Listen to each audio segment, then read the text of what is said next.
Dun, dun, dun, dun. Welcome, you crazy, weird people who are listening to us this afternoon. I know. Before anybody starts, I know it says a Joe Montaldo show because we're not using the other show title tonight because it's not fitting for what we're doing. And of course, on Fridays you can catch us on news. On the flip side, you may see Lazarus there in a couple of months when all of his stuff is out and about. We'll have him on to come get grilled by whatever panel of hosts happen to be there that night. Well, I don't want to quote any names because you never know which I'm going to be there. But as far as the rest of them, Emily's there a bunch of the time, but you never know who else is going to be there. And it's strange. Tonight's guest is Lazarus Black. And I don't know why I couldn't spit that out. I only said it 100 times. I met Lazarus 2 years ago at the anthology at Writers of the Future. I'm sorry, people, my brain's a mess. And he's a very interesting character. We had a lot of conversations. We've talked about a lot of things. I know he's got some new stuff coming out, and I'll let him tell you about that in a few minutes. He's also a good friend of another friend of mine, a good friend. See, I'm not giving nothing away, man. We don't want to give nobody's last names away here tonight. In case you don't know, who wrote that? Yeah, that's his real name. Why the hell do you think I call him Lazarus Black? Or you think he's a pirate? Well, we'll get into that in a little while. How's that? We will get in that in a while. For Ronnie, yes. It's supposed to be broadcast on a Rumble. It's still an issue. I don't know why. And Rumble's just Rumble. I can't speak for it. It does whatever it wants. So it's like YouTube or any other thing that we broadcast on. For everybody watching us on Roku tonight, nice to have y'all on. But it's nice to see all you people watching us. Look, isn't this guy handsome? Look at this guy. He's like, yeah, I'm handsome. Don't screw with me, Jack. Did you get a chance to meet the Ukrainian gentleman while we were there? The guy that couldn't sit down for 8.5 seconds. What's his name? What was his name? Sergey. Sergey, yeah, Sergey. Sergey was an interesting character. Sooner or later, y'all will see some pictures and some audio and some discussion that him and I had because the man was on fire. And I see Lazarus. Lazarus is a judge, in case y'all didn't know this, for Writers of the Future. Now, what kind of judge? No. Let's be clear. First, I'm not a judge for Writers of the Future. I'm a judge for illustrators. I apologize. Yes. They're sister competitions, and they are not related outside of that's hosted by the same publishing company, Author Services. And the competition is each competition is completely anonymous, which is why in 2022, I accidentally won Writers of the Future in 2022. Accidentally. Well, it's blind judge, people. It is. It really is. I can honestly tell you it's blind judge. They got the judges that read, and then they've got the rest of the judges, and it is blind judge. So, that was funny too, because I can imagine it was. A couple of years ago, I was interested in writing, and I brought up to the contest. It's anonymous, right? Would I be allowed to do it? And Joni, the head of the contest, and John thought about it, and they said, "You know what? Go ahead, submit. We'll worry about it if it happens. If it wins." Yeah. And so when it did, they were in a complete panic. Because they didn't know what to do. I know. They didn't know what to do. They had to manage and have all sorts of meetings internally. And how can we remind people that it's anonymous? It was legitimate. They didn't want to take it away from me because it was legitimate. But that's another reason why I go by my author's name, Lazarus Black. But I'm not shy about my given name is Lazarus Chernick. But Chernick in almost every queen of illustration, but we're not going there tonight. But Chernick actually translates to black in almost every Slavic language, like Ukrainian and Russian and Chechen. So it is my name. It's just a different language, It's well, I thought it was cool. Somebody asked me about it, and because who was it that asked me? Somebody at the contest asked me last year, was it fixed? And I don't know what they were talking about at first. I'm like, what are you talking about? Well, there's nothing fixed here. What are you talking about? Well, Lazarus won. I said, yeah, Lazarus who? And then they said who it was. I'm like, no. I said, if you won legit. I said, because let me explain to you. I said, all the judges get is a freaking number, basically. They get the manuscript. Just the number. They get the book. Well, we don't want to call it book, but anyway, they get the work. They read it. They decide if they like it or not. If enough of them like it, of course. you've got a chance. Now I can see John panicking. I can just see his face now going, "Oh shit, he actually won." Because you have to remember, Lazarus is an illustrator, so winning in the writing category right off the bat, this is it was something else. I guess they wouldn't let you do it if you were illustrators. I guess you couldn't submit any of that, but well, I would have that wouldn't make any sense. I'm a yes, because judge you of the could judge illustration yourself. contest because I I'm don't thinking need help in myself. that world already. Yes, no, he's actually a great illustrator, guys, and Oh, and him and his other half really do a lot of great work. And maybe one day I'll have them both on at the same time. We'll go through all the different stuff they've done. They really do have a lot going. I noticed this year y'all kind of paired off this year when I seen y'all like split it in half. You came in late, she left a little earlier, and yeah, that was well, that's since business. Yeah, I know it that's is, but business. Besides clients, we own an art gallery, and that's actually where I am right now. And so we couldn't just abandon the art gallery for the entire no, week, both of us. So we traded off. yeah, and that's true. I mean, it's pretty much 8 days long, so it's a lot of work, people. I mean, it doesn't matter if you're a winner, a judge, press. It doesn't matter how you associated with this. The 8 days are there. You're busy. You're always busy with something. There's always something going on. Lazarus running. Everybody's running. They have classes they're teaching during the day. There's courses they go through, and it's not just that.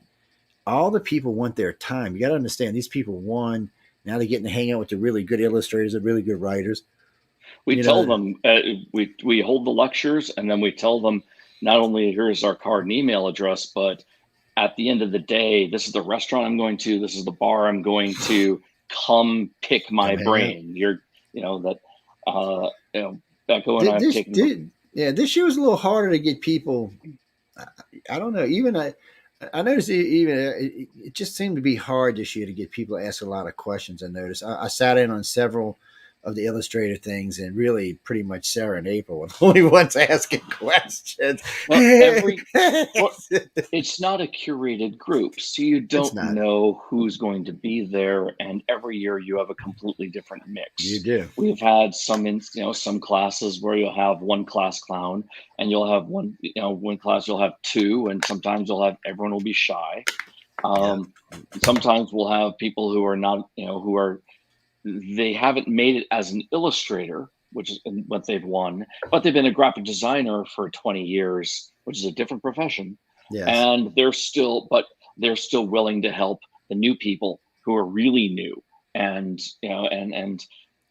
take them under their wing. And they're so grateful for the opportunity to change their careers to becoming an illustrator that they're willing to jump in and embrace the entire pay it forward concept and immediately start to help.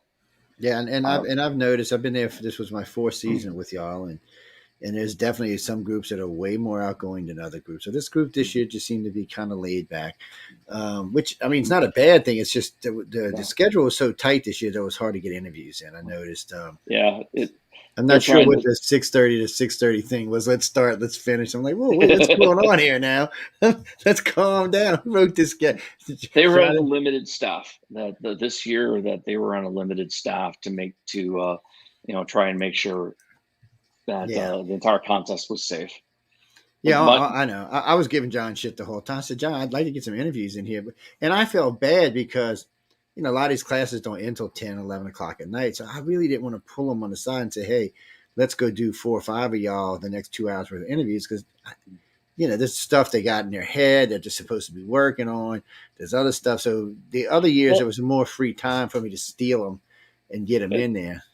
it also depends on the people that you're It working does. with. I mean, that It does. this year there's among the writers, among the illustrators, there are more international people that have been there Yes. the previous years that I've been there, and the writing crew were, you know, we were talking about how every year the classes are different. I've been at the contest for several years and watched the writer winners for that week from a distance, and every single Hmm. year they're given this 24-hour story. They have 24 hours to write a short story and then sort of present it to the judges. It's a challenge. It's an exercise. It's a contest. It's something. It's a way they can, learn, get extra things. And every year, the group treats it differently. I've seen years where I've walked through the hotel at 2 o'clock in the morning, Yeah. and there are the writers that are sitting there on their laptops in the middle of everywhere, just panicking.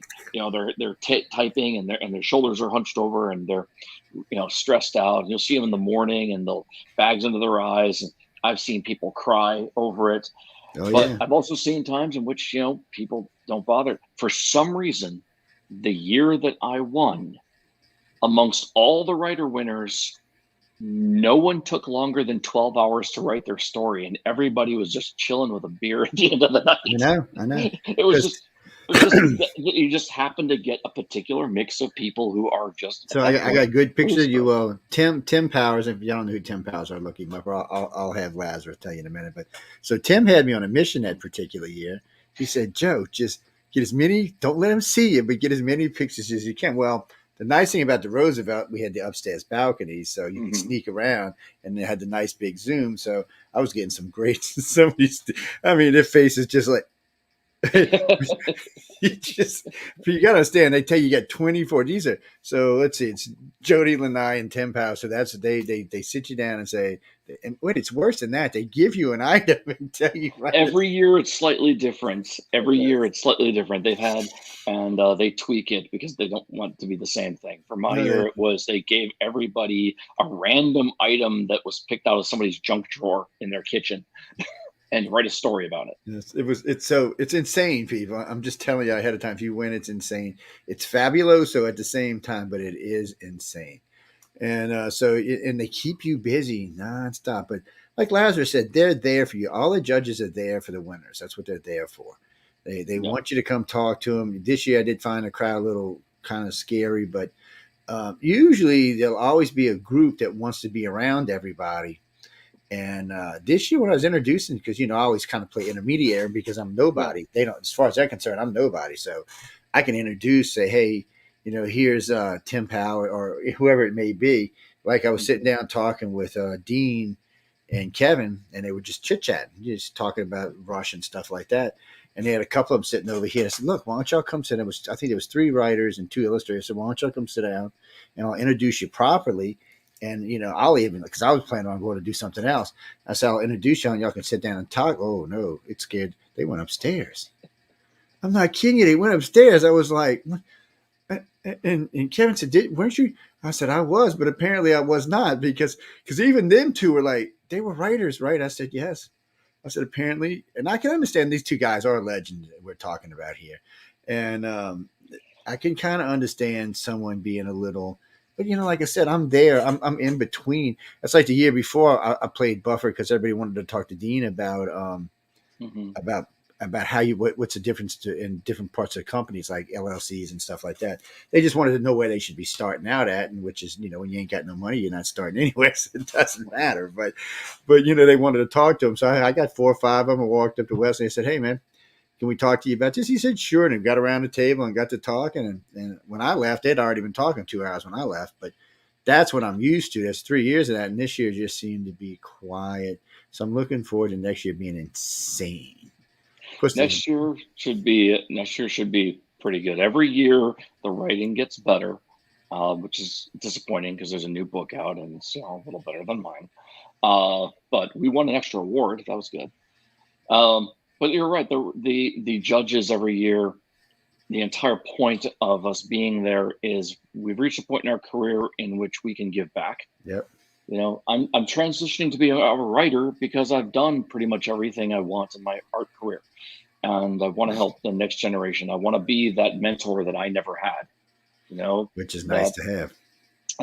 and so I know these writers and these writer judges. I've known them for a couple of years, but even then, I was a little intimidated because there's a difference between going, "Hi, I'm the art guy sitting at the table, listening to conversations that I can't," and then all of a sudden now I'm in a position like, "Okay, now I get to pick your brain legitimately. Oh my Yes. God, what are you going to think of me?" Suddenly, my entire mindset around them changed. I was Oh yeah, suddenly afraid I of could them. see that. Well, I was lucky. Like the first 2 years I was there when we had the double year. Somebody said, "Well, you didn't seem to be impressed." I said, "Well, because I was too dumb to know who I was sitting with." I said, I didn't know who these people were. I said, it wasn't until later on when I actually found out what their credits were to their careers that I actually figured out who they were. And that was doing other interviews with them. I didn't know like the guy from Dune was there, or, there's just so many people there. And then I didn't even know that Tim Powers had anything to do with Pirates of the Caribbean. So I'm learning like everybody else is. I'm going, well, the thing of it is the writers coming in already know most of this stuff. I don't. I'm playing catch up with everybody else, which is cool about me because I'm learning a lot. And I'll tell you all this, ladies and gentlemen, before we get into what Lazarus is actually here for.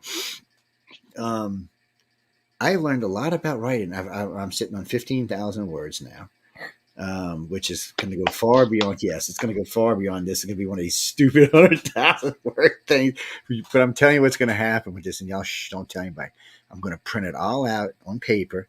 I'm going to stick it in a envelope, and I'm going to address it to Emily Goodwin and say, here, please edit. Because she's the one pushing me to write this damn thing. I give her shit about it all the time. I said, "It's gonna be your headache when it's finished." She said, "How's your grammar?" I said, "What's grammar?" She's like, "Oh shit." She said, "Well, you tell me we're gonna have to spread it around author services." I said, "Probably," but it's about it's an about event that happens. It was an 11-day long event that happened to us in Gulf Breeze. So now that I actually understand things like filler, I didn't understand half of this. I didn't know how you kind of stretched in between certain parts of the story. I didn't understand any of this crap, which by the way, I actually do.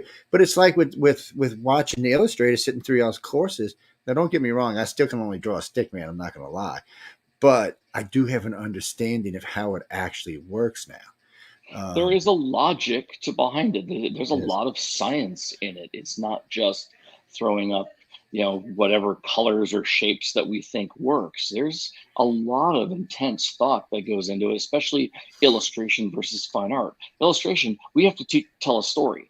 To tell a story, we need to be very specific with everything.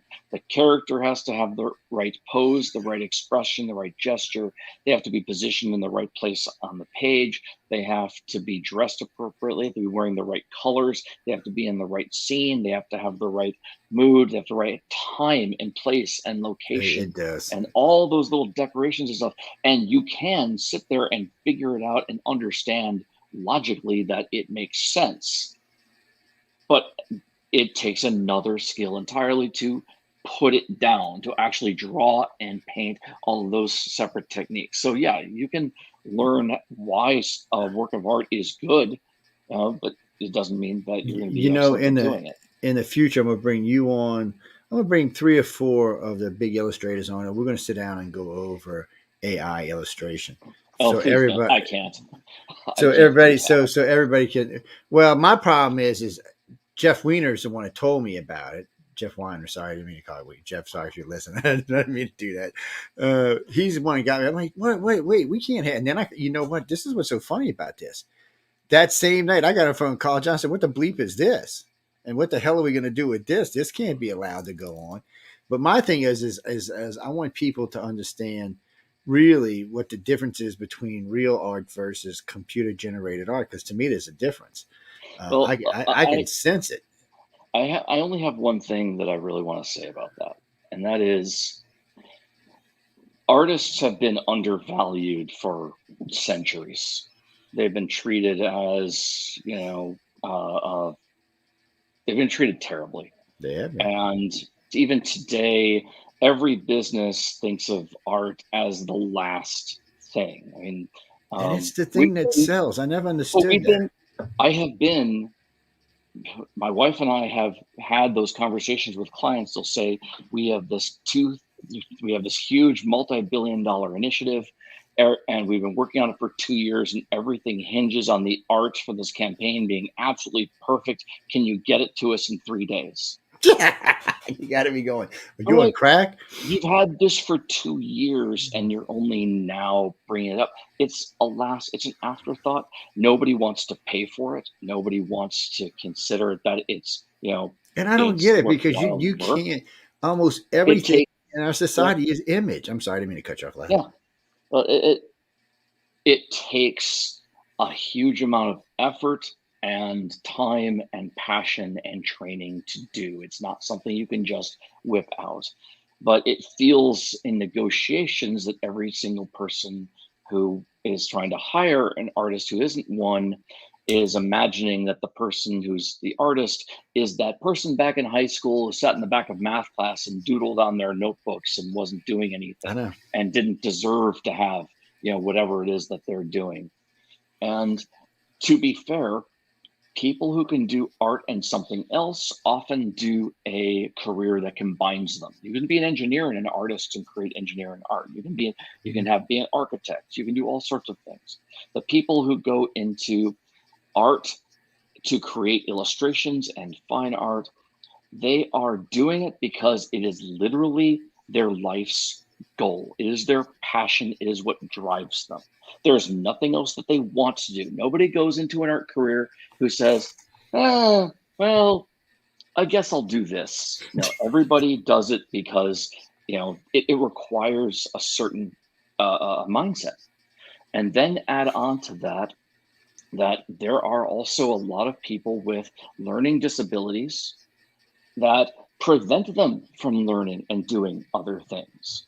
So now you have these quote unquote tools that have been developed, and all these clients are jumping all over it and saying, oh, great, I don't need people anymore. And all I see are the friends of mine that have spent their entire lives who can only do one thing, that they've dedicated themselves to this, and they have clients canceling their contract because they know they can't sue and saying, oh, well, I know we contracted for another 20 worth of art that's going to pay for your next 6 months of rent, but we're going to do AI right now instead, and we're going to have it copy your style, but we'll send you what we do so you can see it. We'll send you copies of it. It's unbelievable is what it is. People are literally, there are artists out there that are losing their livelihoods, they're losing their medical, they're losing their homes because it's hard enough to be an artist. And now these tools are literally stripping them of their reason to exist. Well, I'm gonna tell you, if y'all want to help, there's an easy way to really get to big companies. So just recently, I'm not going to mention names because I don't want to get sued, but a very large company used this piece of artwork that was AI generated. So guess what Joe did? Joe used the same artwork, just relabeled it and put it on one of our archives. Well, they called me and told me, so I said, you can't sue. You can't copyright AI. He's like, what do you mean? I said, you can't copyright AI. I'm sorry. And this company flipped. They had at least a dozen lawyers come. And the lawyer, and then finally the guy says, well, you can't copyright. I said, you can't copyright AI. I'm sorry. I can use it for anything I want. And so then I said, thank you for making it famous. So now people see it, they think of them instead. I said, I'm getting freebies. And so this is what's going to happen. And more people like me are going to start doing that. And eventually these companies will have to go back to something they can copyright, or they're going to lose their ass. Okay. Well, here's another issue. This is going to come out shortly. I am waiting for this to happen. The company offers a quote unquote tool, all right? But it's not a tool because the person doesn't actually do anything with it. They just basically fill out an order form and say, this is what I want, gimme. And they're paying a company. So someone has written down, I want to see Yoda in all of these compromising positions and all these other different things. Submit it, the software does it, and then sells it to the person who placed the order. That is copyright infringement, because Yoda in every single possible form is owned 1,000,000% by Disney. So Disney can sue these people into the absolute oblivion because they're letting people do this. That happened with something with Foster's beer in Australia. Just happened with something like that. Somebody was making it. I think they were making the AI do Foster's beer cans in weird shapes, and Foster sued them over and won. And that's the thing, people. Yeah, you can use this AI art all you want, as long as you're not using something that's copyrighted already. But everything they're using is automatically previously copyrighted. Yes. The difference. Sorry, go ahead. No, go ahead. The every single line an artist draws is instantly copyrighted. That is part of the Constitution. That is part of international law. the instant it is down, it is copyrighted, owned by the artist or the writer. And now what you cannot do is quote unquote copyright a style. That means, you could do art in the style of somebody else. That's fine. And that's what people think AI art is doing. But AI art is technically collage. It is taking different pieces of copyrighted material and sewing them together. And they're sewing them together in ways that is, in most of the ways, in the exact form that they were originally in. The old argument, or the old lesson they used to talk about is with copyright infringement is if you made a cartoon and you put the Superman logo in it to represent Superman, then you were violating DC's copyright and you could be sued. But you could win the argument if you put the logo for Superman in a work of art, but the logo doesn't represent Superman. It represents childhood heroes, or it represents idealism, or it represents some other symbol that you could then replace. If you could replace the Superman logo with Captain America's shield, then you're talking about in general, and it doesn't change the piece, it's generally concept. The problem is that when you're typing in and filling out an order form, that the computers are literally seeking out images for exactly what they were designed to be and using them for exactly as the order form wants them to. So that violates copyright. Yes, and it's plus that I find that the more AI has access to the internet, the stupider it gets.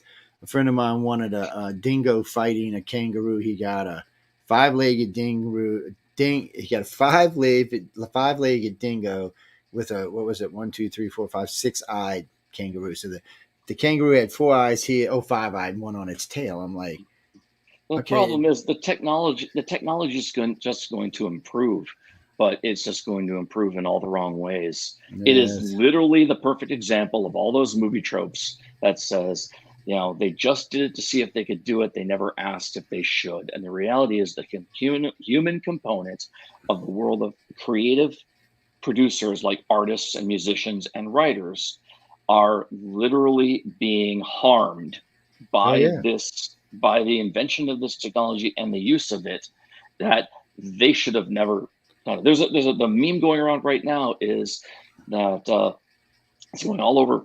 It's gone viral, several different versions of it, but it all says that a future in which I have to work harder at a minimum paying job so that computers can lounge around creating art and poetry is not the future I wanted. No, and it's ridiculous. It's like I was talking with Jeff and I said, well, you know what? I gave him like a paragraph and a half, and it didn't just make the comic book. It made the balloons with the story. It made the pictures that go along. It made a complete, and it made a decent comic book. I was like, wow.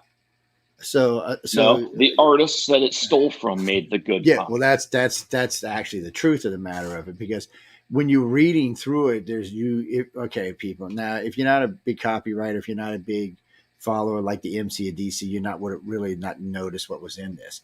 But being that I am, as I'm reading through it, I can feel like bits of the Marvel universe, bits of the DC universe. It's just in there.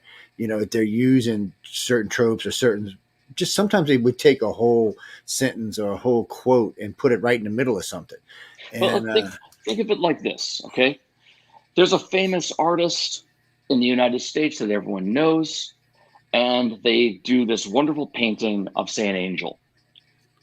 There's someone in Russia who is practicing and paints a version of that angel for themselves. They practice and they get it kind of close, not great.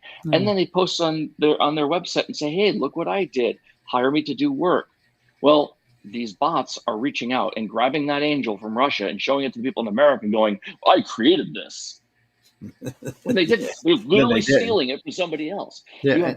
You have hundreds of millions of artists out there over the years that have been creating art that you have no way of knowing if it's actually created or if it just did a fancy image search and is copying and pasting what somebody else did exactly Well, I and did throwing hear it up to you. some good news. I heard a senator today talking about we're going to have laws for AIs that AIs will have to be responsible to these laws because there are things like if an AI gets caught stealing something or using it, that program should be shut down and removed permanently. It should no Uh, longer be allowed. So, and they're talking about individual by company basis. we need to the people, developers and the funders of these companies need to be held responsible. They're Oh, I creating agree. software knowingly, and preaching that they're doing it. And then when they get caught, they're going, "Oh no, I didn't say that. We have the proof. We have the videos. We have the documentation. We have the freaking programming code that says they did it deliberately." And they're just going to hide behind, "Oh well, I'm just a poor CEO and I don't have No, yeah, actually like they any control always over do. it." Yeah, that's even in regular everyday stuff. Actually, Billy Ray, I'm not gonna lie. 90% of all science fiction or fantasy books I bought because of the cover. I'm not even gonna lie to you, dude. Unless somebody said, "Hey, Joe, you need to read this," something like when I read Dune, or when I actually, well, with Battlefield Earth, I actually seen the movie first, so I almost didn't read the book. I'm not gonna lie. The book, It's a whole different thing. yeah, It's just a whole. It's like the movie Fire in the Sky and the book Fire. It's an entirely different thing. So, oh no, yeah. people, the book is long. I'm not going to lie to you, but it is not the movie. It's there are things in the movie that just aren't in the book. I'm not even going to lie to you. It's just shit. It's That's a whole different thing. It's all I can tell you. It's I'm the not wrong always like person to that. talk about the movie with because I only know the rumors, and ultimately, that's something that we know for a fact. It's on all over the web. You can Google it. That there was uh, the original producers of the movie embezzled the funds from it, and so they I lost like don't ninety doubt that. percent of their budget, and that's why they had to make the decision that they did. So And yeah, well, so it's like completely a budgetary problem. yeah. Even then, they Well, keep and screwing I up wouldn't. sci-fi movies all the time anyway. Yeah, they do. I mean, it's rare that you find a movie as good as a book. I mean, there are some. I'm not gonna lie, there are a few out there, but not many. Well, no, Dune is Dune. Yes, you could use Dune as one. Well, Dune. The problem no, with no, no. Dune I was was that gonna say the opposite. Dune has to be a completely different movie from the book because the book as written would make a terrible movie. It's yes, it would make a just not boring possible. movie. It's It would. the number one, the most one of them. It's a political drama. It's not an adventure movie. That's true. And the one of the most critical characters in the entire movie is in every single chapter of the book, and that's Princess Irulan, the Emperor's daughter, who at the end of the novel, spoiler alert, that Paul marries Yep. to secure himself as emperor. And she is in every single chapter of the entire book, and it's well known that he's going to keep Chani as his Yeah. concubine, but he's going to have this political marriage. They cut her out completely of the movie Oh, in the first because movie, she didn't get anything. I yeah, mean, she's because they cut her out completely, and they glossed over the whole politics entirely, so that if they even do introduce Princess Irulan, it's going to be this grand shock. Like, if he actually marries her in the second movie, I will be surprised. I will I be too. really, I just don't think that they're going to think the American audiences are going to want it because that's not what fits a good movie. It No, makes an awesome and book. Cliff, you're thinking of the Children of Dune. Yeah, she's in the Children of Dune. Yeah. Yes, she's messing with her crazy, whatever you want to call the sister. The sisters. We're not going to get into that because that's a Yeah. whole different thing. But that's the Children of Dune. She's in. Yeah, the princess is in the Yeah. Children of Dune, But and she's the reason she's in the first book. She writes the preface to every chapter. yeah. She's So the one at the preface of every single chapter. It's basically the Book of Muad'Dib as written by Princess Irulan. that's a good way of looking. I never looked at it like that, but that's And actually a good way of looking at it. and that's and she is it's the entire novel is really from her perspective. Well, I mean, that's the way it starts out. I mean, and it's the way it It, should be. Now, in the second movie, not the one that's out right now, but the second movie, they did give her a little bit more, not much, but a little bit. But I that's haven't seen her at all. well, you get her in the beginning of the movie, and then you get her right at the end when she, I think You're it thinking of was. you're thinking of Chani. I'm talking about Princess Irulan. Yeah, that's what I'm talking John. about. The princess, yeah, because I'm talking about the emperor's daughter, right? That's who we're talking Yeah, about. Yeah, yeah. yeah, that's what I'm talking about. You I see didn't see her her in the first movie at all, but in maybe the I'm. first movie. She's just reading. She's they show her face like twice, I think. Oh yeah, yeah. So That's okay, and then okay. and the remake, because I don't want to call it the second movie, we're gonna call it the remake. She was in the beginning and a little bit at the end, just Oh, enough to let you know that she was gonna be marrying Paul. No weddings, no more than that. A bad matter of fact, that's all you get, and that's all you're gonna get. And I'm pretty sure, even with this remake, which looks like it might be pretty good, I don't think you're gonna get any more it's than just that going in to be a this. completely different movie, and I will enjoy it for what it is. It's Yes. just it's just not for the same audience. Yes, it's well. What do you mean, Cars? No, I love the first two. I enjoyed it. It was a headache to watch, but I enjoyed it because it When you was a. say the first Dune, do you mean the first the part one earlier, or do you mean Oh, I'm talking about the original with Patrick Stewart and what's his face in it and all of them. So oh, that's the I have original. opinions about that one. So that one, I go. So there's certain things about that movie I really liked, and there's some things about that movie I didn't. So then the remake, there were certain things I liked about the remake, but there was so I figured if you could combine the two movies together, you might have got a great movie. So I was hoping that's what we were going to see in this one. But judging from the first half of the movie, it's the first half is just a remake of the original. So just with different characters, different roles in it. I mean, different characters in it. So we're going to see, ladies and gentlemen. It's coming out. I think he said it's coming out this year. Yeah, Uh, it is. It should be coming so, out soon. so y'all can see it and we can talk about it. You can tell me. But anyway, Lazarus got some other stuff we need to be talking about tonight. So you got an anthology. What the hell possessed you to do it? And when did you find the time to do an anthology? First off, you know what? Before you even say anything, tell the audience what an anthology is, because some of this audience is a UFO audience, and they're going to, and what? The ants. What is this guy talking about? Yes, people, I had to learn what they were. But go ahead, Lazarus. I'm sorry. So it is a biography of alien ant farm. No, just kidding. Just kidding. That would be Um, interesting. so an anthology specifically means a collection of stories. The Writers of the Future, L. Ron Hubbard's Writers of the Future, Volume 38, is an anthology of short stories written by other people. Magazines that include short stories by other people are technically anthologies. Um, and what happened was over the last 4 or 5 years, as I was writing, I was submitting to the contest, I was submitting to other places, and I learned quite a bit as I was growing. And I ended up with 10 stories, actually 11, that I really, really liked. My readers really, really liked. And, they were easily in as good, if not better, than my winning story with Writers of the Future. However, the nature of trying to sell stories is that someone else has to think that their readers will like them.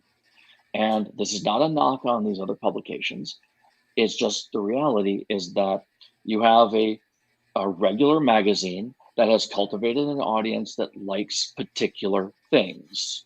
So they're looking for stories with those particular things. My stories did not have those particular things. They didn't mesh with those publications, and so they were not purchased. That doesn't, and sometimes there are ridiculous reasons. One rejection letter had said that we absolutely love it. It went all the way down to the last round, but we didn't. We decided the sexual innuendo in the last section wasn't good. Wasn't good and wasn't what our readers wanted.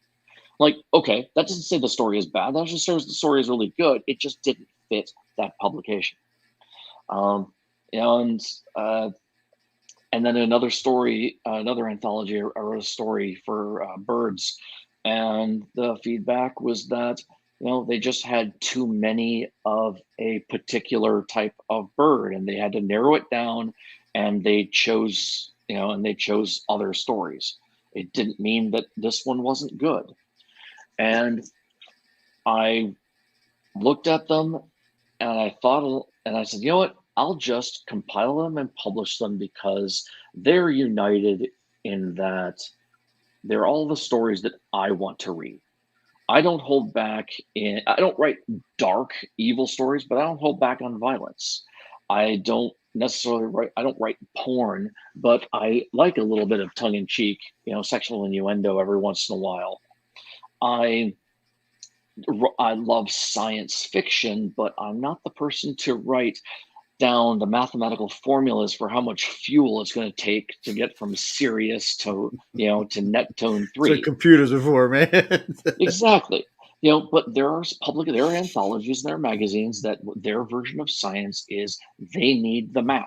They need to Yeah, have that's what made all Star those. Trek famous. Yeah. And well, nowadays Star Trek is Helped it called make it. science fantasy. But well, I have good stories. They're all about people, and that's what my anthology is about. It includes fantasy, it includes science fiction, not hard science fiction. It includes some urban fantasy and magical realism. It has some humor. It has some violence. It has some horror. Um, it has some touching moments. I have a fantasy story, and one fantasy story in there that makes me cry, bawl my eyes out every time when I wrote it, and every time I read it, and my beta readers just cried all over it. But it's a fantasy story setting a fantasy that isn't about adventure and swinging swords, hunting down dragons that makes people cry is a hard sell. Doesn't make it a bad story. It's just generally the publications are looking for things that are more mainstream. So my anthology includes all of my favorite works, and I was also includes Psychic Poker, which was my first place winning story for Writers of the Future. And that's volume 38, right? Volume 38, which also was just handed the award, the Benjamin Franklin Award for the best science fiction of 2022. So that book, I won 2 awards with that book. Yes, I just talked with John and Emily on last Friday talking about the award, and yes, it won an award. People, they. So I said, that's what I told them. I said, well, wait, the people who are giving out awards are winning awards. That's always a good way of doing it. For Lazarus Anthology, in the bio description on this show is the table of contents of his new book. Mm-hmm. So y'all can get an idea of what we're talking about here as we're scrolling along. So, when's it coming out? So that book is already out. Oh, is it? So it's already out. So y'all need to go check it out. So, okay, that's Hold on, I lost you for a second. There we go. Yeah, that's the backdrop I'm using. I'm using that as our backdrop tonight. And so this is the anthology. It has 10 stories in it, plus the first 2 chapters of my novel that is coming out this summer, called The True Dragon of Atlanta. And that's what we're going to talk about before we leave. So the first 2 chapters at the end of the book. It also includes 3 novellas and, like I said, a little bit of everything for everybody. I had to throw that in there. Yes, that's a good one to throw in there. The freaking award is heavy, man. I don't know what y'all talking about. That thing is a weapon. There it is. That thing is a weapon, man. We were joking as people were coming off the stage. We were saying, we were just imagining someone tripping on stage and the award flying out into the audience. Now you're thinking about shit like that. Oh my God. I happen to be in one of them front row seats now, man. I don't want to get, it's so funny. This lady writes to me about a week after the thing. She said, who are you? Why are you in the front row like that? I was like, what are you talking? She said, I noticed like last 3 years you got a front row seat. I said, yeah. She's like, well, who are you? I said, nobody. She said, they don't give nobody a front row seat. So, because what happened was I was picking on Tom and him. I said, this is my table. That's 3 years in a row. Y'all sitting at my table now. He's getting carried away. And this woman's like, she's going on. She said, well, you got to be somebody. She said, you work for him? I said, no. She said, you're an author? I said, no. You're illustrated? No. I said, you're just one handsome sumbitch. I said, that's what I told her. I said, I'm just there for looks. And she's like, she starts sitting there, just laughed out loud and shit. And I'm like, well, I said, you'll figure it out soon. I said, hang around for a couple of years. She said, well, I went back and looked to the last 3 years, and you're in a lot of pictures. I said, yeah, I'm in a few. You all don't know, okay? After hours at the bar, he gets hounded hounded We by have the we have women. we have a good we have a good time. Is all I got to say. Um, I'm sorry, Denise. I just seen your question. Calm down. She said, "Any artwork in the book, and if there is, who did it? Who done it? Not who did it, but okay." So as an artist, a graphic designer, an art director, uh, I did put artwork in front of every single story. Some a little bit, just little Yes, you. icons, indicators. Then I did all of those. My wife painted the bird that's on the cover. That is the feature character in in that bird story I mentioned, and the cover of my novel. Uh, that like most burgeoning art authors, I was, started stressing over what I was going to do about a cover because the cover is so incredibly important.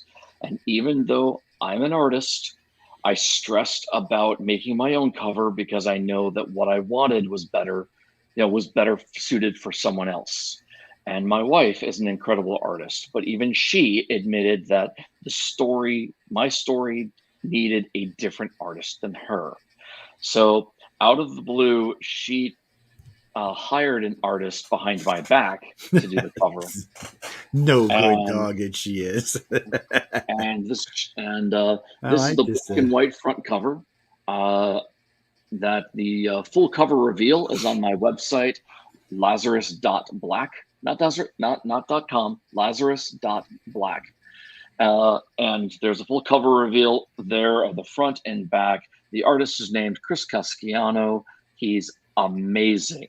And here's the best thing I could say about any artist I can say about Chris.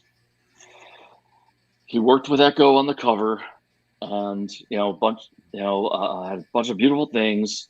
I finally got to see it, and there were three things about it that to me were critical element changes that needed to be done to fit the story better.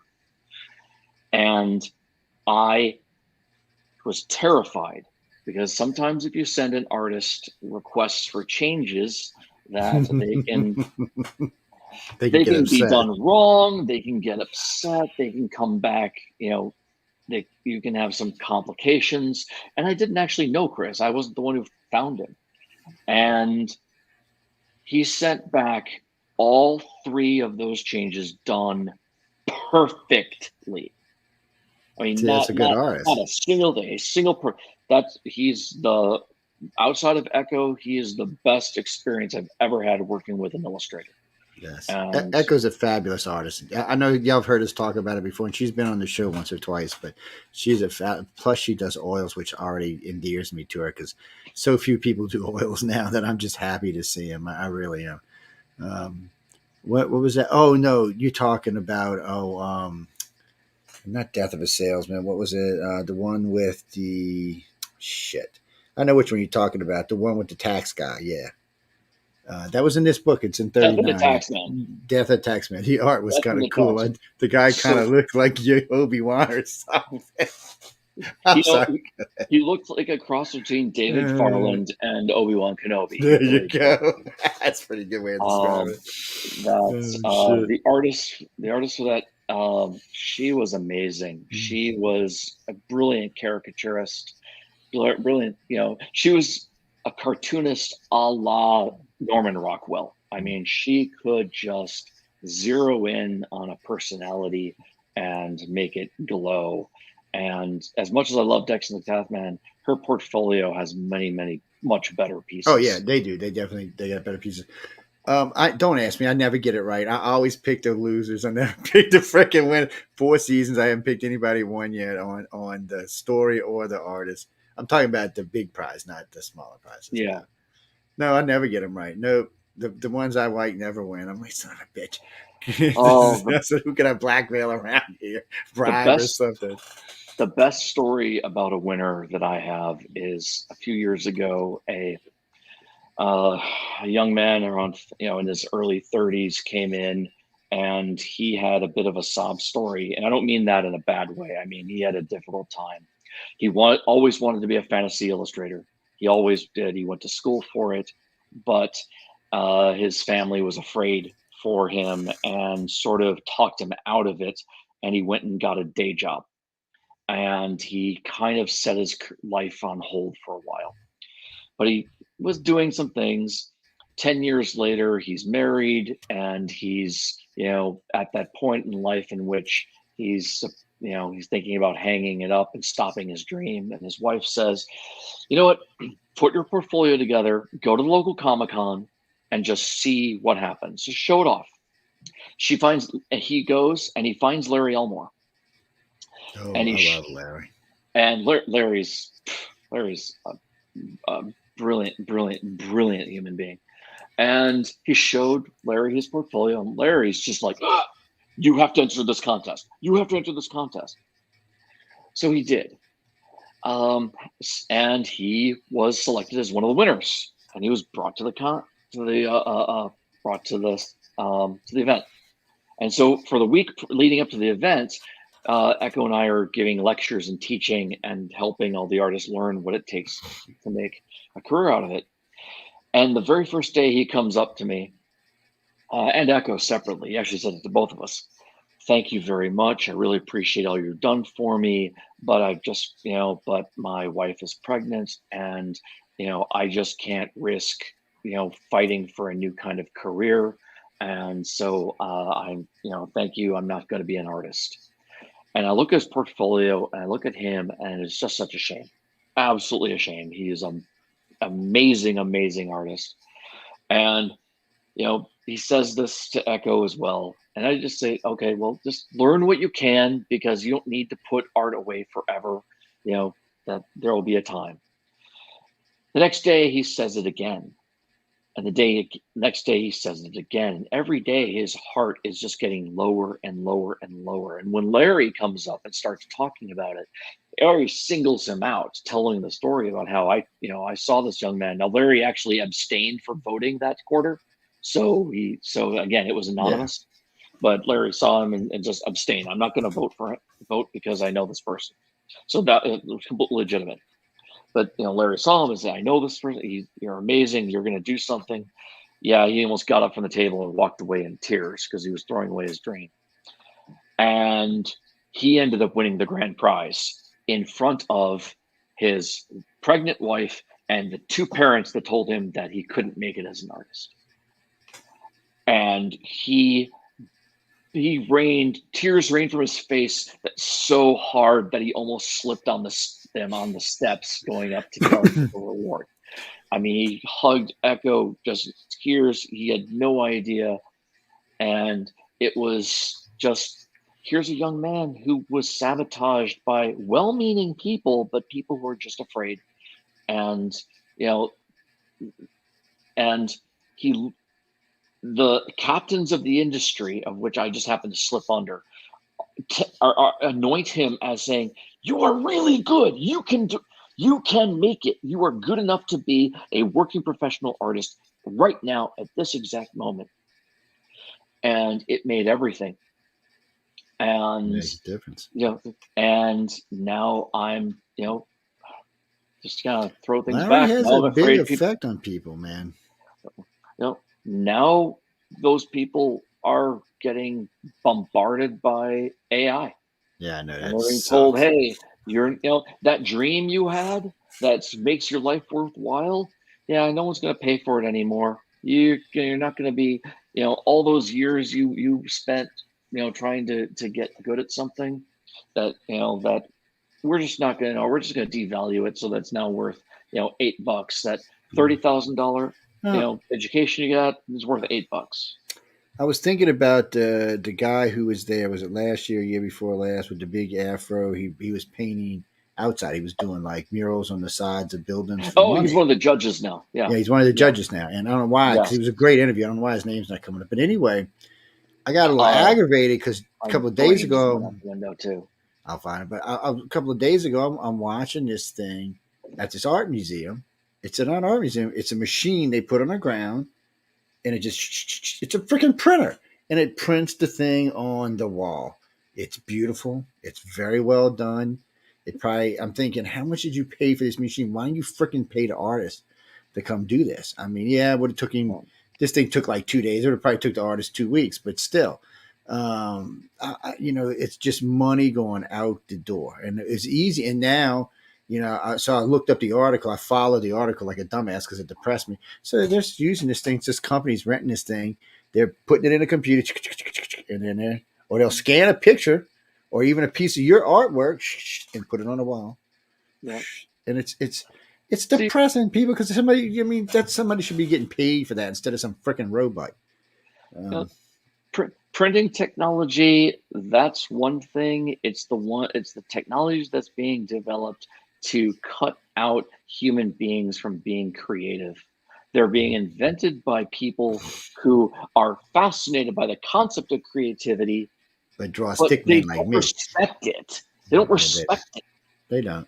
And in all fairness, and until it was a little different for me because I grew up in a family where they did a lot of art. And then when I married my wife, her kids were all very talented.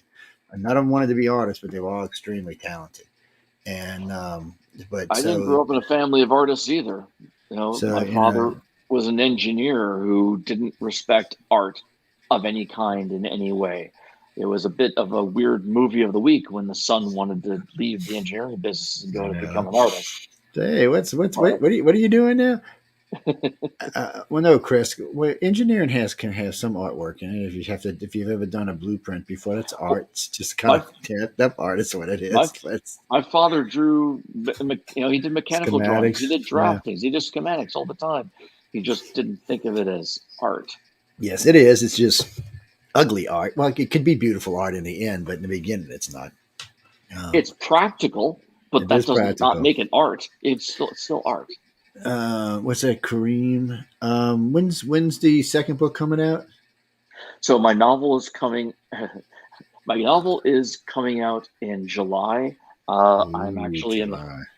I looked into getting it traditionally published, and I ran into some wonderful, wonderful people in the publishing industry who apologized and told me that my book was unable to be published traditionally, not because it's too big for small publishers, and that the market for urban fantasy is too much of a glut for the traditional publishers to want to tackle.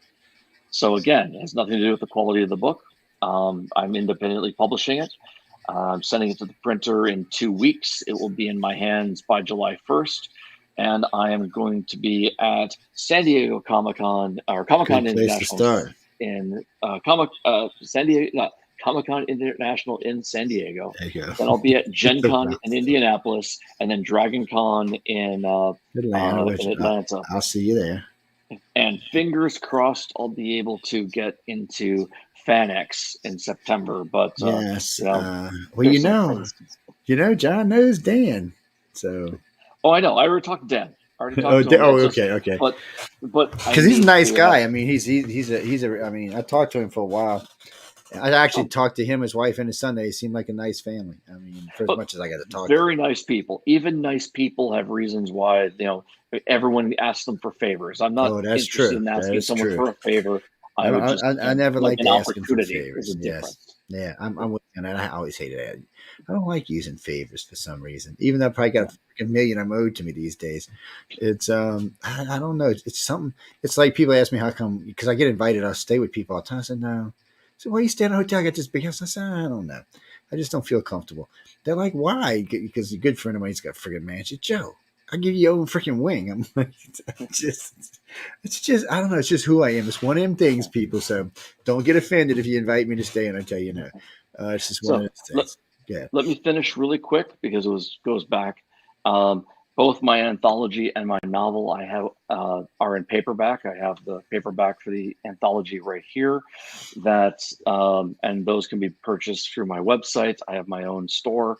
And then I also have ebook versions, both for Kindle and for other devices. Again, they can be bought through my store, but the Kindle version can also be bought from Amazon.com. And I'll be doing the exact same thing with my novel when it comes out. We'll have to find some sexy beast man to read it so we can put it on. Because somebody sent me a book the other day. I said, I said it's easy for me when you send them to me in audiobook form, right? Well, no, what they did was they took the book and they put it on Microsoft Sam and sent it to me. I'm like, no, it's not what I meant. Deliberate Joe. I said, no, it's not what I meant. I'm not going to listen to 5 trillion words of Microsoft Sam. It's not going to happen. Well, for me, guys, it's easier because I'm always going or blowing or driving somewhere, so or on a plane or some shit. So Audiobooks are a challenge. they To are. hire They're big anyone who's time. any good, they're expensive, and to It's do it true. yourself, it's yes, you can just sit there and read the book into a microphone, but the reality is, Oh, it you has got to to be sell the engineered. book. Yeah, you got to sell the. It This needs to be there's got to be engineered. emotion in there and stuff. Yeah. Well, because I'm listening to Mission Earth right now. I think I'm on part 3 or 4. This thing is huge, people. It's incredibly huge. And I thought I was John sent it to me. I said, well, why does this thing end all of a sudden with this crazy character going to Earth? He said, no, there's still like 9 more parts. I'm like, oh shit, okay. It's huge, people. It's a lot of fun to listen to, but it's huge. It starts out a little slow, but once you get past the first, I don't know, 5 or 10 of them, it starts to get interesting. All I can tell you is the character, or one of the main characters, is a complete idiot. I can't even tell you anything more than that because I'll give the story away. But I was too young to appreciate it when I first started reading. I was a mm, teenager, and the issue mm, about and the challenge is that mm, uh, uh, it was written with a very specific intent, using tropes that are unusual and very sophisticated writing techniques, which I know now, but at the time, I wasn't ready for. So yeah. it's not for everyone, but it is absolutely brilliant. Carolyn, no, actually, the Outer Realm is on. I think Michelle's guest tonight is Brad Olson, if I remember right.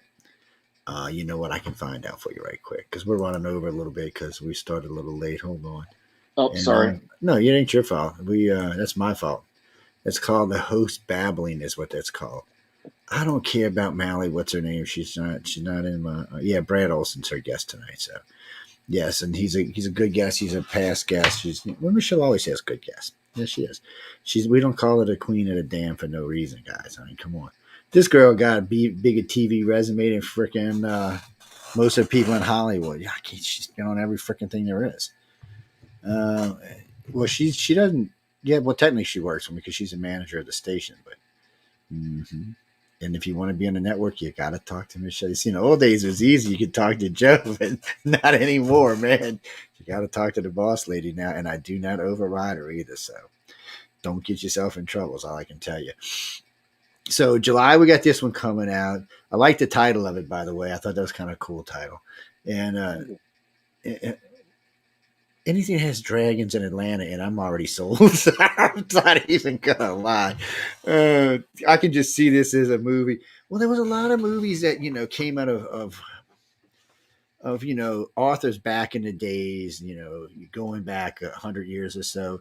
I mean, these didn't turn out to be the greatest movies, but they were fun to watch. Like the Oh yeah. Center of the Earth movies and Going to the Moon.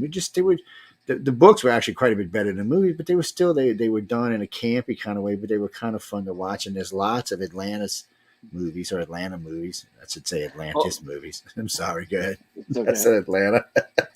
No, it is Atlanta. No. Oh, it is. My book Okay, is so Atlanta. good. Oh, okay. Yeah. I thought I was reading it wrong. I was like, no, Nope. it Nope. says It's the Atlanta. Okay, I was just yeah, making sure here. I wasn't a no, crack. it's urban fantasy. It takes place in the city of Atlanta, in the near Yes. future. Oh my God, Um, Atlanta is a and nightmare. it's They need a I dragon. love it. I love Atlanta, and that is literally the point of the novel. Thank you very much. You just sold the premise. There you go, Um, guys. the, the I'm not going to say too much about it, but I will say I Yeah, we was don't want to really give it away. interested in. Well, I was really hoping that I could come up with a title that wasn't so literal, but when all came down to everything that I put down, all the different hundreds of ideas, the True Dragon of Atlanta just came down, just said everything. On the one hand, I'm afraid that it sort of it matches too many other titles of urban fantasy, but it literally makes so much sense. It ties the entire thing together. It has triple entendres built into it, that you only understand if you read it. Oh, Fun guys, read, but July is going to be here soon, so yeah. get ready to go order it. You're going to let them pre-order or what? Oh, well, you doing stuff? I don't want Okay. to get into the nature of pre-orders. I'm not going to run a Kickstarter. Oh, I don't blame you That's because that could be a pain in the ass. Yeah. I also my main issue with doing pre-orders right now is that I have to send it off to press. The press has to get them to me, and then as soon as I get them, I'm almost immediately going to be on the road. And so if No, someone yeah. pre-orders it, I'm on the road trying to fulfill pre-orders when I'm traveling or flying across the country. I don't really want to hand books over to people at, say, San Diego while I still owe people other books that Yeah, no, pre-ordered. I'm with you on that. I can understand that. Well, no, he'll have books with him. You have them shipped there, right? That's what most everybody Oh, had I'm talks bring. to. I'm driving to San Oh, well, Diego. yeah, San Diego you're driving to. What's that, I'm 10 driving to all hours? of Yeah. them. I'm driving to all Yeah. of them. Do No, you, that's look, see, I 26 drove to hours. Fanex. I drove to Fanex last time was, 2 days, 3 days we took. Yeah. And we drove. But the only bad part of driving Fanex, and for you, it won't be like that because you're coming from the other direction. I No, had I'm to coming. come from freaking through Louisiana through Texas, man. People in Texas, I love you, but your state sucks. I mean, driving through Texas is like driving through the other. I mean, it's like half the country, people. All Jesus. right. Here's I my love you, regular Texas route. people, though. My regular route. I live 2 hours north of Seattle, right by the Canadian border. I drive all the way down to San Diego. Then I drive across the country to Indianapolis. Then I usually drive down to Orlando. Then I drive to Atlanta. Then I drive back home to Seattle. That's That's my nice of usual you. trip. And that last drive from Atlanta to Seattle, that is difficult. No, I imagine it is. I imagine. Well, what was it? Oh, it's They beautiful. It's just difficult. they got a big thing they do in Roswell now for 4th of July. A lot of authors go there and sell books. It's Mhm. some kind of UFO festival, but it's 3 or 4 days long, and a lot of people just go there. They get a table just to sell books. They're not there for anything else than that. Oh, I I do used to have a. go. I never get any time though. Go ahead. In my anthology, I do have a story about alien creatures and visiting Uh, another planet, and I, the it's one of those stories that's more uh, it's more humorous than it is anything else. that's good. Uh, and it's not a lot of science to it, but it has a very particular scientific principle in it that is quite amusing. Yeah. Um, You know my rule of I'm trying to think of sci-fi. what I could say. Yeah, well, you know my rule about sci-fi. If there's no comedy in it, it's not real sci-fi. It's like I don't I can't. Okay, I understand a lot of people like the really hardcore drama stuff, which is fine. It's just even with hardcore drama, humans get stupid. They start talking to themselves in the dark. I mean, so they're going to be something funny somewhere along the line. Somebody's going to do something dumb, or but so when there's an absence of comedy, I don't feel like I'm being. It was like what's the best example for me when the new Battlestar Galactica came out. It was just too dramatic for me. There was, the old one I had enjoyed so. it. I know my wife loved it. A lot of my friends loved it, and I didn't hate it. I just expected there to be just a little bit. Starbuck was an ass. Don't get me wrong, but Starbuck also had some sense of humor to itself, like doing stupid shit to other pilots and stuff. That was lost in the new one, and that would have still happened. People's like, oh, because it was such a dramatic thing. Well, even under drama, people, we do stupid stuff. It's what we are. I said, Oh, people did plenty of stupid stuff in the latest Battlestar Galactica. it's just I just expect this. Well, there's another new Galactic coming out. In case y'all didn't know this, guy, there's another one. I don't know if it's going to You be. about Babylon 5? I haven't heard about new Battlestar Galactica. Babylon Yeah, 5 is coming out. I have, but I haven't heard much about the new Babylon 5. But they said they're going to do a Galactica that's going to be a ripoff of the 2000, but done like the new one. So I have no idea what that's about. And I just heard about it about a week ago. So we'll have to wait and I'll have see to what look it. up with that. I don't know Yeah, what that and I means. just, I don't either. So when I heard it, I was like, okay, because I can barely remember Battlestar Galactica 2000. Okay, people, there was more than one Battlestar Galactica in the beginning. There was the original series, and then it took a break, and then there was the 2000 series, which wasn't actually in 2000. It was just named that. Anyway, it's about some young kid that turned into. Yes, I know. It's weird. Yeah, the kid became like a super being or some stuff. Yeah, no, that's what I. That's what I'm saying. There's a lot of weirdness that goes on in these different ones. Yeah, they found Okay. Earth. Yeah, they were on Earth. That's what the 2000 one is. They found Earth, and they were actually on Earth, or they were driving Wait. by Earth.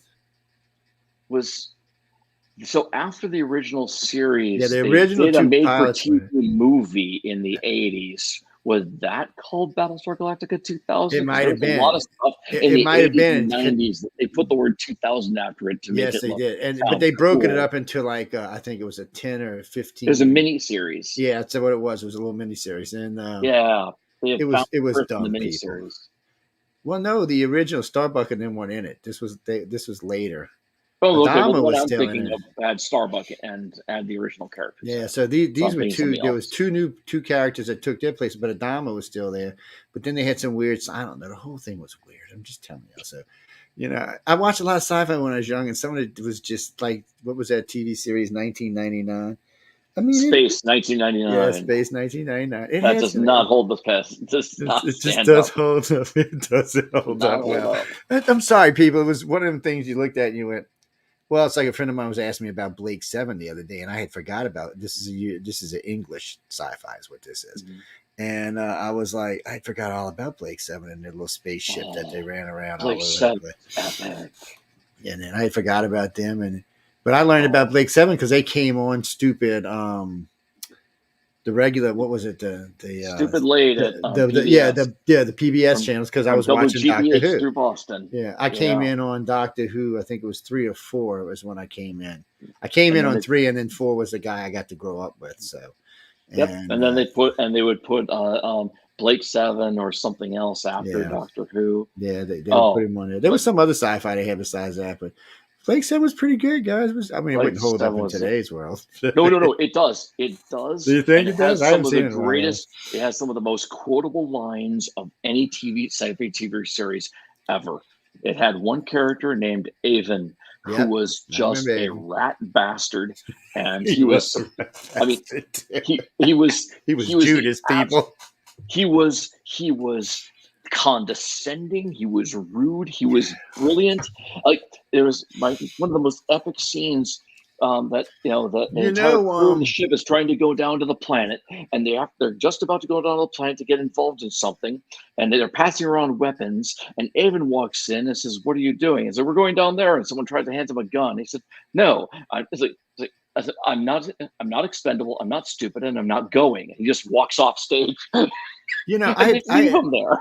I had forgot about this, but the producer from Stargate Universe said that's who he made that character after.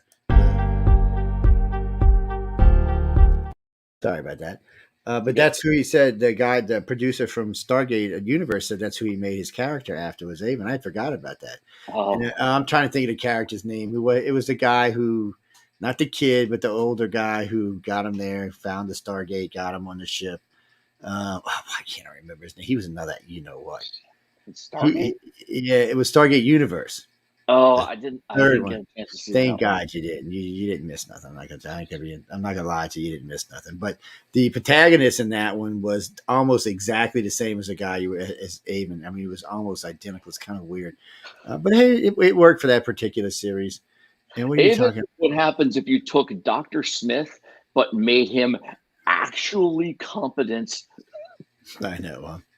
People don't tell me. What do you mean you don't know who Doctor Smith is? Okay, he's okay. First off, how old are you? Let me ask you. You're 50. Okay, wait. There's two different versions of Doctor Smith. You got to know one of them. I mean, come on. How can you be a sci-fi fan and not know who Doctor Smith? Danger, Will Robinson. How do you not know that tagline? Every freaking planet knows that. Russians know that tagline. Oh my God! I'm sorry, people. I'm not going to judge. I'm not going to judge. And as far as the late great, no, not the late great planet Earth. That was a religious thing.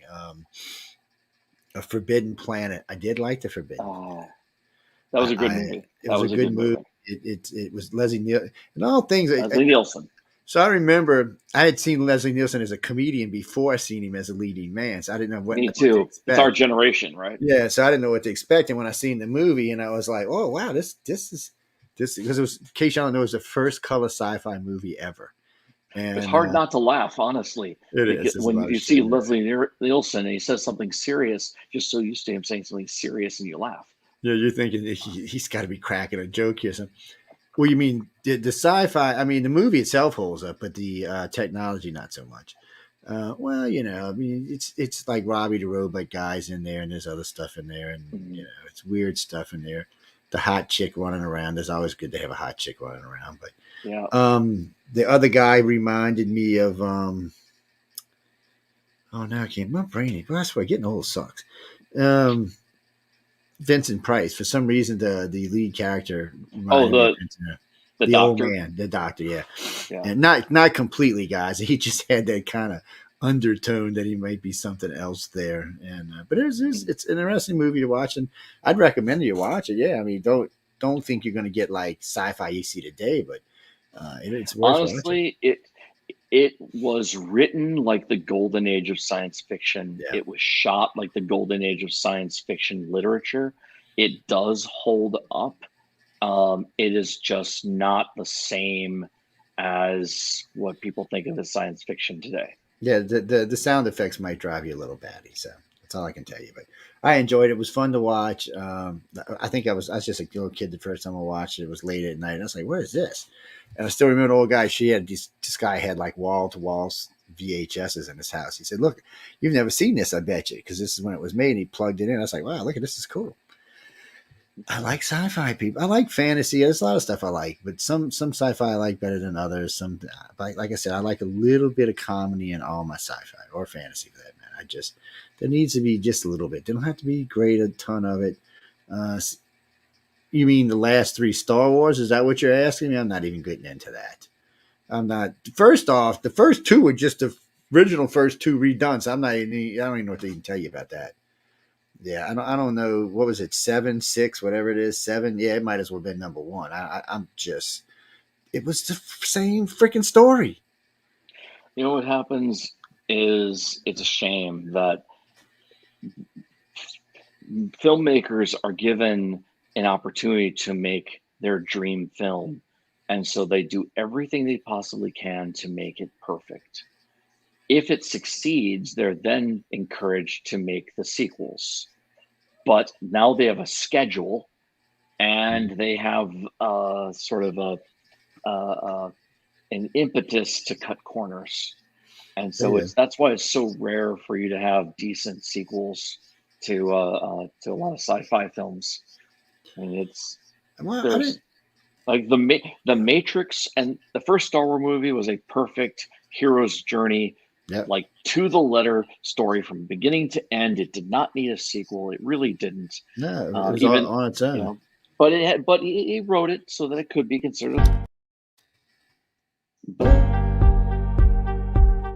All right, trying guys. to I don't get know rid of what. us. No, I don't know what's going on. You know what? Let me move the mouse over here. That's probably what the problem is. I keep hitting the wrong button. No, I agree But with you. I think it could have stood on its own. The Matrix was the first Matrix movie was absolutely perfect Yeah, standalone from beginning to end. It did I agree not with need that. any sequels. They came to it with sequels, and And they had my crappy understand sequels. my understanding is that the filmmakers had planned all three movies, but because of all the requests to changes of the first one, they just focused on crafting the first one perfectly. So when they said they finally got green light, they had to basically shoehorn in. They cut out all the things from the first one that would have foreshadowed 2 and 3. And so when they put in 2, it just felt like, oh, we're just trying to figure out how to throw vampires and werewolves in this now. That doesn't make Yeah, any sense. I don't know. There was, it was. Well, if y'all like the series, that's fine. I liked the first one, and the other two I wasn't a big fan of. But don't even get me on the new Star Wars. I mean, new Star Trek. We're not even going there, man. Just leave that alone. It's I go back and forth with the new Star Trek. Sometimes I'm okay with it. Sometimes I'm like, what Discovery? No, okay. I'm gonna say this one time. I like Discovery as sci-fi. It's just not Star Trek. I don't care what y'all tell me. It's not real Star Trek. One, it doesn't fit any genre of any Star Trek that I've ever watched, ever. It's just not Star Trek. some freaking we got first of all, I didn't know Spock had a sister. I'm still dealing with that. That was a hard one on me. I'm like, wow, Spock had a sister and she was human. Wait a minute. I'm really confused. Oh, and then oh no, there was just so many things. Well, they went to the 29th century. Isn't that where the doctor got his mobile emitter from? The 29th century. I'm just saying they messed up, and then they started the war, and that's not how the Klingon War started. We've actually got there's all kind of stuff about this. I don't know what they thought they were doing. They just said, okay, we're going to take this little piece of Star Trek and this little piece of Star Trek and that little piece of Star Trek and this little piece of Star Trek, and we're going to make some Star Trek. Oh, no. But anyway, I mean, it's good sci-fi. I'm not going to hate on it for being sci-fi. You mean Strange New Worlds? I don't know. What do you think? Have you seen it yet? No, I don't. I don't actually get a lot chance to watch Yeah. things. I watch. 2 in the mornings when I get to watch them. I'll binge things that are like 1 or 2 Mm. seasons. Every time I've seen something or started something that's like 4 or 5 seasons, it kind of it ends before it really should end, or it drags on for longer than it should. It should, yeah. So I like the ones that are completely encapsulated. I do watch some anime with my kids, but the good ones, like really, really good ones. Yeah, there's some good ones out there. I'll just throw out, the first season of Promised Neverland was awesome. Carol and Tuesday, 2 seasons of absolute epic awesomeness. It's not for everybody, but it can't be competed with as far as a complete story all the way through. Chainsaw Man is pretty cool. Yeah. Donnie, I don't know about watching Cowboy Bebop with your kids. How old are your kids? Oh, yeah, that's fine. Cowboy Bebop doesn't have anything. It's not super, but it's got some issues. No, it's I like not Space Dandy. Space Dandy is nothing but sexual innuendo throughout the entire thing, and it's by the same creators. Yeah. No, I Cowboy learned about Bebop and Space Dandy. The creators of Cowboy Bebop and Space Dandy created Carol and Tuesday, but you would never know that if you watched them. Mm-hmm. Anyway, sorry. Yes, that's okay. What else I got? No, we got a couple more minutes. We're going to steal a couple more minutes. What you got? Who? What show? I never heard of it. What is it? Ancient Thieves of where? Israel. Okay, wait. Is this like some kind of Alibaba movie or something? You got to give me more than that. That's probably just part of the title you just gave me. That's probably not the actual title. That's probably what you remembered apart from a kid. Maybe it was part of a song or something. I don't think that was the title. Was it? Oh, was it a Sinbad movie? Well, I don't know. Sinbad movies can go and come. Some are sucky. Some are okay. Some are sucky. Just depends on what year it was and who made it. That's all I can tell you. I wasn't big into Sinbad. I mean, I watched them all, but I just wasn't because there was nothing to watch when I was a kid. Y'all got to remember, there was only 3 TV channels when I was growing up. That was it. Oh, God. So I grew up in a weird part of the country, like halfway between Milwaukee and Chicago. And we had one of those dials that you could turn, and the antenna would point either north or south and get completely different channels. Yep, I remember. So, stop it! I'm sorry. I'm fixing. Just I don't know what it keeps doing that for. And there's no way. That's okay. We're gonna move everything around some more. We'll get down here by some pictures or something. Maybe that'll come on next time. I don't know what the hell is that. So I remember this to this day. Without cable, these were the stations I could get with our aerial antenna. I could get channels 2, 4, 5, 6, 7, 8, 9, 10, 11, 12, 13, 18, 20, 24, 26, 28, 32, 36, 40, 44, 50, 55, 60, 66. UHF or UH, whatever they call it. Yeah, but I could get all of those. I remember when TV came to New Orleans, we had Channel 8, and then we got PBS, which was Channel 12. And then all of a sudden, we got CBS, ABC, NBC, and CBS. We got them. And then we got the UHF channels came in. And I think I want to say there was 8 of them on there. 6 or 8, I don't remember. 26 and 34. There was like Warner Brothers put one of their channels on there. And, well, people, you need something to watch. Come on. It's not like today where I don't even have cable anymore because just my streaming services have like freaking 50,000 things on them. I could watch forever. Matter of fact, I just watched not Expanse, Altered Carbon again the other day. I don't know. I like Altered Carbon. There's a lot of nudity in it, but I like it for some reason. I don't know. It's for just some reason. well, there's a lot. Look, all I can tell you is if you don't want to see guys and women naked, don't ever watch Altered Carbon. They're just there's just that's porn, people, is what that is. But it's a good sci-fi. It's a good sci-fi story throughout the porn. So yeah, somebody said we're going to do a good sci-fi story and add some porn to it, see where it goes. By the way, I only made it 2 seasons. The thing is that the golden age of sci-fi didn't shy away from exploring social things as well.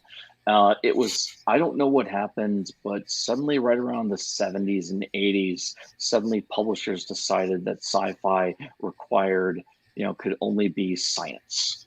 And it couldn't talk about people. It was like people talk about, and anything that did was no longer science fiction. Now suddenly it was either, future focused literary or dystopian. I'm like, that The Puppet Masters is probably one of the greatest novels ever written that is but it is so cross genre today. At the time it was sci-fi. Now it's sci-fi, horror, literary, political, alternate Earth.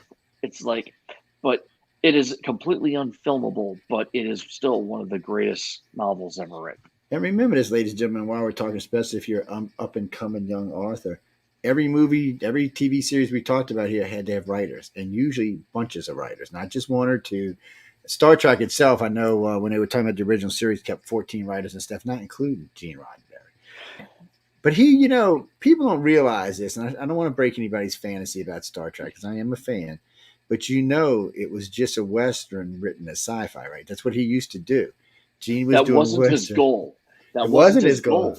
The first episode, The Cage, was written as pure, beautiful sci-fi, and the studios told him it was too intellectual. They will not bank it, and they told him to make it. They said put in more fist fights.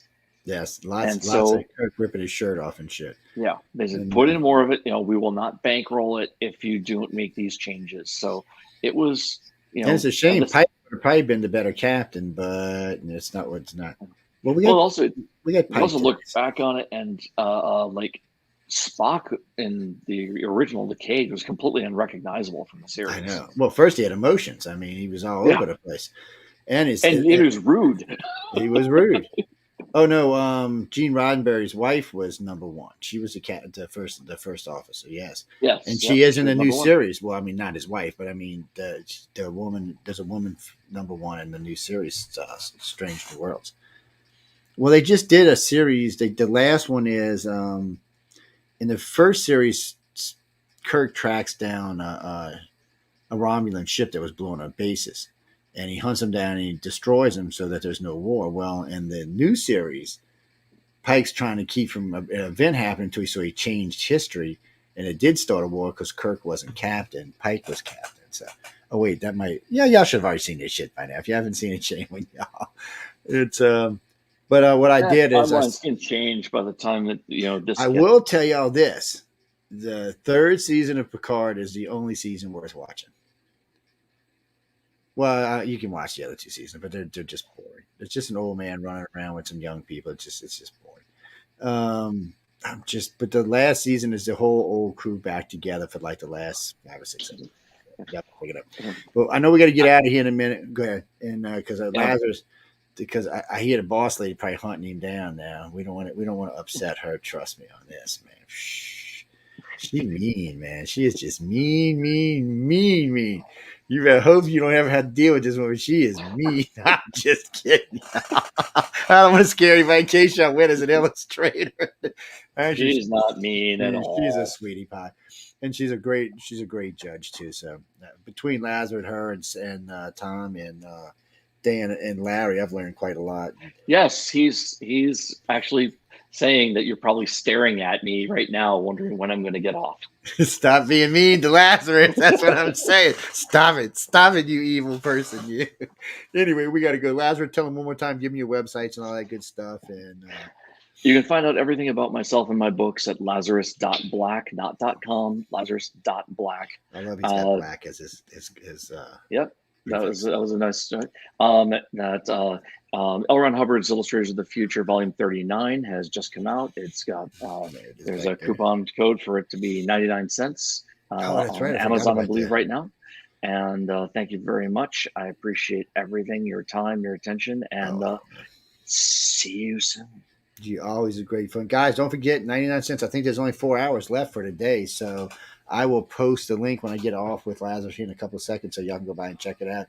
And let me know what you think. Write a review, people. So I've just got through finishing reading, so write a review. But on that note, good night. And if you're not already hanging out with Michelle DeRocha, you better get over there and hang out because she will tear my ass up for stealing her listeners. On that note, good night, and I'll see y'all.